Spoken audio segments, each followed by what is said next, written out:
പിന്നുള്ളത് സെബാസ്റ്റ്യന്റെ ഡയലോഗ്സ് ആണ്. ആള് കുറച്ച് സീനിലേ ഉള്ളൂ എങ്കിലും പുള്ളിയെ പറയുന്ന ഓരോ വാക്കുകളും ഓരോ കാര്യങ്ങളും പക്ക എന്താ പറയാ, അവരുടെ ഒരു ഇവര് മാറ്റി നിർത്തുന്ന ഒരാട്. ഇവര് ഇത് ലില്ലിയുടെ ക്യാരക്ടർ തന്നെ പറയുന്നുണ്ട്, അവൻ നമ്മുടെ കൂട്ടത്തിൽ പെട്ടതല്ലെങ്കിലും ഇവന് വേണ്ടി നമ്മൾ ഭക്ഷണം കരുതണം, അങ്ങനത്തെ ഇതൊക്കെ. പുള്ളിയുടെ ഡയലോഗ്സ് എന്ന് പറയുന്നത് അരിച്ചു കുറുക്കി പറയാണ് പുള്ളി കാര്യങ്ങൾ. അതായത് വെറുതെ വളവള ചുമ്മാ സംസാരിക്കാതെ പറയുന്ന കാര്യങ്ങളൊക്കെ പോയിന്റ് ആയിട്ട് പറയുന്നത്. ആ സമയം ഞങ്ങൾക്ക് ഒരുപാട് ഇതൊക്കെ കിട്ടിയത്.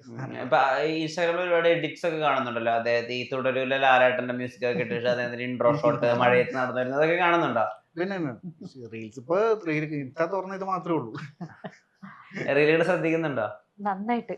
ഈവൻ ഞാനും എന്റെ പാർട്ട് ഞാൻ ഇന്നതാണ് ചെയ്തത്, ഇതിന്റെ പിറകിലുള്ള ഒരു വോയിസ് ആർട്ടിസ്റ്റ് ഞാനാണ് എന്ന് ഷോക്കേസ് ചെയ്യാൻ ഞാനും ശ്രമിച്ചിട്ടുണ്ട്. ഒരു 2-3 റീൽസ് ഞാനും ഇട്ടുണ്ട്. ബിക്കോസ് പിന്നണിയിൽ പ്രവർത്തിക്കുന്ന ആരെയും അധികം ആർക്കും അറിയില്ല, അറിയപ്പെടാതെ പോവാറുണ്ട്.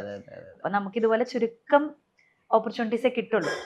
അത് മാക്സിമം നമ്മൾ യൂട്ടിലൈസ് ചെയ്യുക എന്നുള്ളതാണ് നമ്മുടെ മുമ്പിലുള്ള ഒരേ ഒരു വഴി.